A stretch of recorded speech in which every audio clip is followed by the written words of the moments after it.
In the previous episode, we looked at how the United States of America successfully exported ice to Madras. In the 20th century, they began sending out products that would have a very long career indeed, and one that still continues to dominate not just our city, perhaps the whole country. The automobile.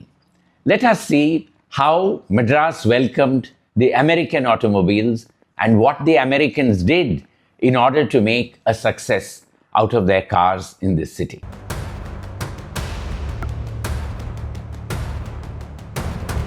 Would you believe it? Good American business acumen and drive. That even in the 1790s, that newly independent nation, the United States of America, thought it fit to send out a trade consul to India. His name was Benjamin Joy, and he arrived in Calcutta. The British were not very pleased because they had just been defeated in the United States, and so they refused to give him official recognition. But Joy continued to stay, and not only did he linger on, he appointed a trade consul in Madras, and that was an American, William Abbott. Abbott came to this city, made a success out of various businesses here, and wound up becoming mayor of Madras. Would you believe it? He was perhaps the second mayor of American origin, the first being the first mayor himself, Nathaniel Higginson, after whom we had the second American mayor, William Abbott, perhaps a century separating the two of them. Now, Abbott and after Abbott, you had several trade consuls in this city, and they had a very important task to do each month. They would send back to Calcutta, to their headquarters, what was known as a trade report. Every month they would assess the market in this city and in the presidency of which it was capital, and identify potential for American products. And this included just about anything, from potted plants to various commodities, to porcelain, to musical instruments, to small presses, and finally, in the 20th century, the potential for automobiles. In 1901, the first motor car was seen in Madras. That was driven by a man called A.J. York, who was then the chairman of Parry and Company. And his car's registration number was MC01, Madras Corporation 01, because the corporation then was responsible for registering vehicles. Today, the RTO does it. We don't know who owned MC02, but MC03 was owned by that contractor and builder baron T. Namberumal Chetty. And after him, several others began to own cars in this city. But these were all British cars. They were made in Coventry and other such automobile locations in England and then shipped out. They would come as complete automobiles. They would come sometimes as chassis, and then companies like Simpsons and Addison's would make bodies on them suitable for various customers. That is how trucks also were being assembled in the city. By 1909-1910, Americans decided to try their luck in exporting cars to Madras. And initially, they met with stiff resistance. The European dealers over here did not like American cars. And they began to spread rumors that it would be difficult to obtain spare parts, to do servicing, and so on. And so initially, the demand was very low. But at that time, there was an American trade consul here, and his name was Jose de Olivares. Jose de Olivares had come to us after being the trade consul to Nicaragua from the United States of America. And when he arrived over here in 1910, he decided to take things in hand.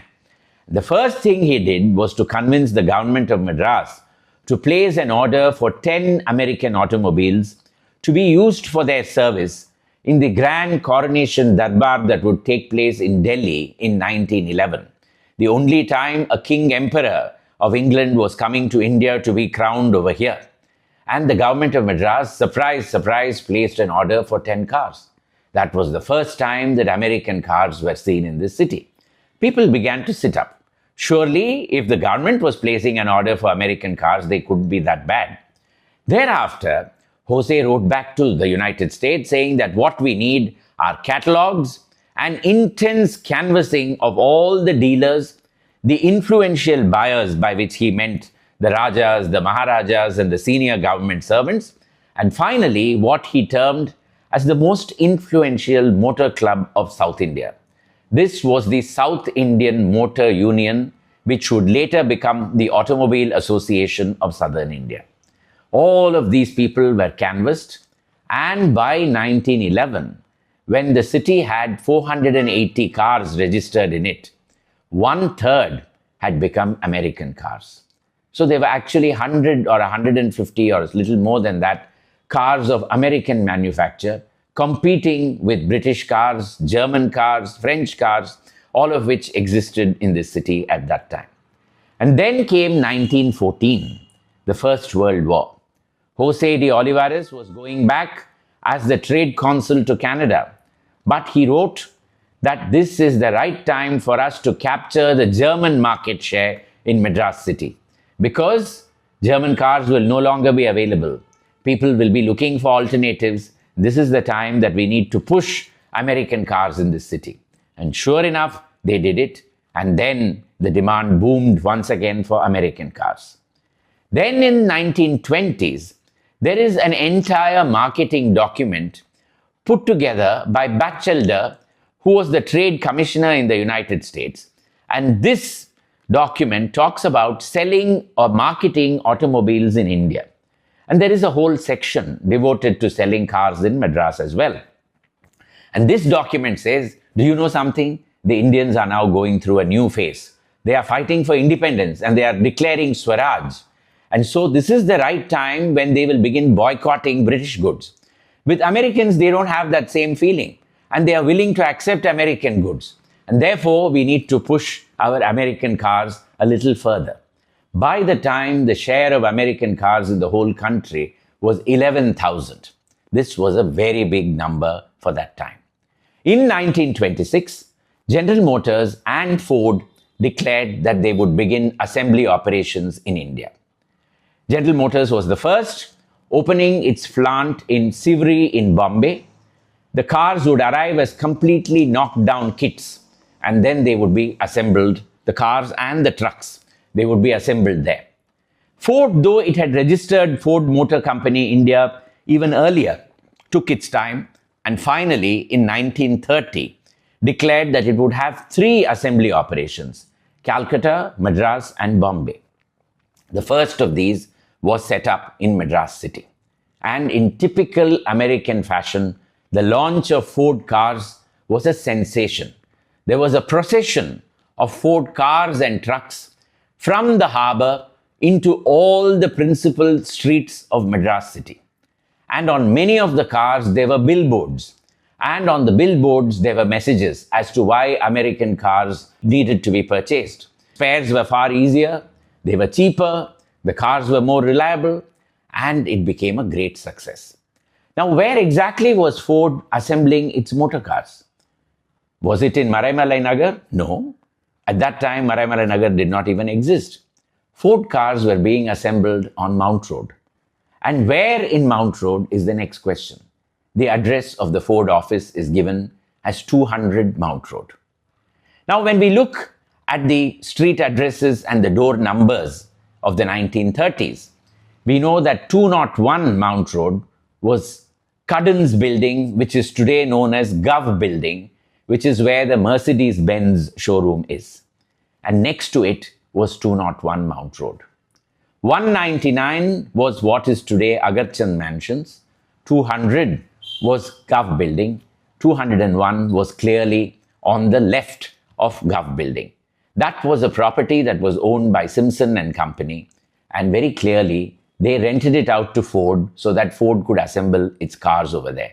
Can you believe a car assembly operation right in the middle of Mount Road? The biggest dealers at that time were Gordon Woodruff and George Oakes, and they began selling Ford cars.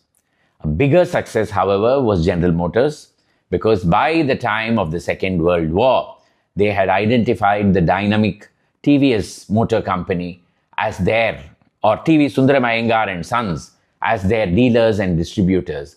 and they would take it to great heights. But when Indian independence came, both Ford and General Motors did not believe that India had it in it to become an industrialized nation. The government of India was insisting that all imported products should be indigenized to the extent of 90%, and General Motors and Ford decided to shut shop and leave from here. They closed and they left and went back to the United States. It was only in 1995, when India liberalized, that Ford Motor Company decided to come back. And when it did, it came back to good old Madras. It opened its plant with much fanfare in Maraimalai Nagar. That plant is no longer in operation, but Ford's back-end operations continue from this city. And Ford's arrival in Madras was what set off the new wave of automobile companies coming to this city and making it the biggest automobile cluster of India. That then is a great and an inspiring story. Cars coming in the early 1900s from the United States, becoming a success, going away, coming back once again, and making us once again an automobile cluster. If you like this episode, like it, share it with your friends, and subscribe to this channel.